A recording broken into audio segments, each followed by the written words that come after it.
Estimados hermanos y hermanas, amigos y amigas, hoy hemos leído el Evangelio de Marcos, el capítulo 12, el verso 38 al 44, que nos habla acerca de la acusación de Jesús a los escribas y la ofrenda de la viuda. Dos acontecimientos en dos escenarios distintos que aparentemente no están relacionados entre sí, pero que indiscutiblemente sí hay unos elementos que los unen y que es importante tenerlos en cuenta. En el primero de ellos, Jesús hace una acusación a los escribas.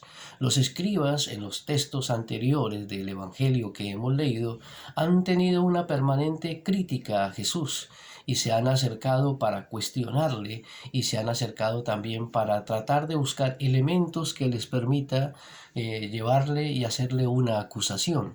Así que están pendientes de ver de qué manera Jesús puede caer, entre comillas, en la trampa y de esa manera poder acusarle a los dirigentes políticos religiosos de Jerusalén. En esta ocasión entonces Jesús se dirige a sus discípulos y les dice: guardaos de los escribas. La palabra guardado significa hay que tener cuidado, hay que estar pendientes, hay que abrir los ojos. No hay que cerrar los ojos, hay que abrir los ojos, hay que abrir los oídos y estar atento. ¿Y por qué les dice eso? Jesús se refiere sobre todo a las doctrinas de los escribas.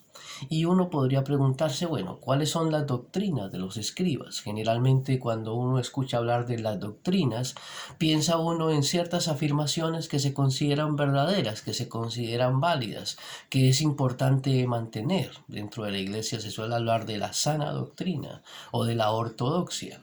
Sin embargo, lo interesante aquí es que Jesús no habla de la doctrina como una serie de afirmaciones, como una forma de pensar o como una forma de creer.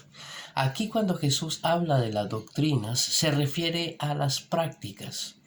Es decir, hay una ortopraxis, unas prácticas que se realizan cotidianamente y más que detenerse en lo que los escribas creen y en los que los escribas dicen, Jesús se detiene en lo que los escribas hacen. Y es ahí a donde Jesús dirige las críticas, no tanto a lo que creen, no tanto a lo que dicen, sino a lo que ellos hacen. Y dentro de las cosas que ellos hacen, menciona varias cosas. La primera de ellas es que los escribas les gusta tener unas largas vestiduras, posiblemente para mostrar la diferencia que tienen entre los demás, unas diferencias que lo quieren hacer sobresalir y que los demás se den cuenta que posiblemente son personas honorables, personas dignas, personas de cierto reconocimiento. Y eso es importante porque quizás muchas veces se piensa que la ropa pues es lo que hace que las personas tengan la dignidad. Pero Jesús solamente la menciona como una de las prácticas de ellos. La segunda cosa es que ellos aman los primeros lugares en la sinagoga, es decir, que buscar los sitios de privilegio donde pueden tener un mayor acceso a ser reconocidos y a ser vistos. Pero también les gusta los primeros lugares para la cena, para comer, en los lugares donde tienen que ir a cenar. Todas estas características muestran una serie de prácticas de personas que se les olvida su tarea fundamental, que es la interpretación de la palabra, y se convierten realmente en instrumentos o utilizan la función que ellos tienen para su propio beneficio, para sus propias pretensiones.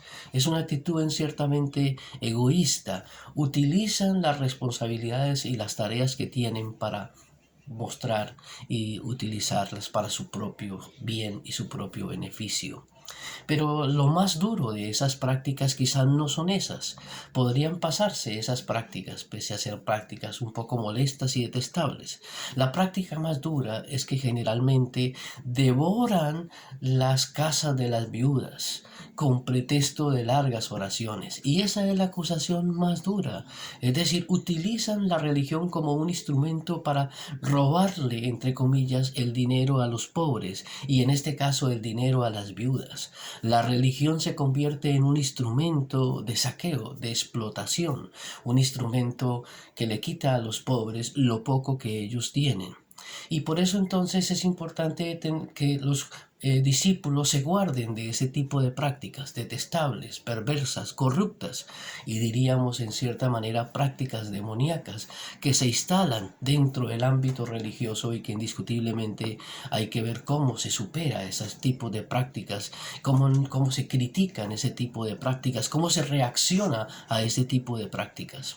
La segunda característica, el segundo acontecimiento tiene que ver precisamente con una viuda que es una representante de las víctimas, de los huérfanos, de los extranjeros, de aquellos que han quedado desprotegidos y que los profetas permanentemente han señalado. Pero lo que Jesús muestra es cómo muchas personas llegan y depositan grandes cantidades de dinero, pero la viuda solamente deposita lo que es para su sustento, lo poco que ella tiene. Y eso me parece muy importante. La viuda tiene la capacidad de desprenderse.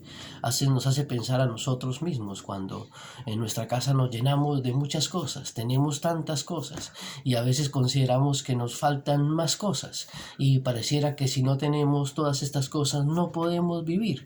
Pero la viuda nos enseña la capacidad que tiene de desprenderse, la capacidad que tiene de entregar lo poco que tiene. Y eso me parece un aspecto importante. Pese a eso, pese a tener muy poco, pese a no contar con muchas cosas, los escribas están pendientes de ver de qué manera se le quita lo poco que tienen los pobres. Y en este caso lo poco que tienen las viudas. ¿Por qué eso es importante? Porque hoy en día indiscutiblemente hay prácticas terribles, prácticas perversas, donde se le quita lo poco que tienen las personas, los poco que tienen las víctimas, lo poco que tienen las distintas grupos humanos a veces que no cuentan con los recursos suficientes para muchas cosas, ni con la capacidad suficiente para muchas cosas, y entonces se les explota, se le quita lo poco que tienen. Y en ese sentido, la crítica de Jesús, utilizando la representación a través de la viuda, es evitar esas prácticas precisamente perversas y terribles que se han instalado dentro de las prácticas de los escribas y que incluso el día de hoy todavía no han desaparecido. Hermanos y hermanas, que el Señor nos ayude, nos dé la capacidad muchas veces de desprendernos de tantas cosas que a veces consideramos que son necesarias, pero quizás no lo son. Y quizás una manera de hacerlo es precisamente asumir la actitud de la viuda. Aquí estoy dispuesta a entregar lo poco que tienen. Y en ese sentido me parece un acto llamativo, importante, que señala un camino que nosotros debemos tener en cuenta en nuestra práctica cotidiana. Que el Señor nos guarde, nos bendiga y permanezca con nosotros.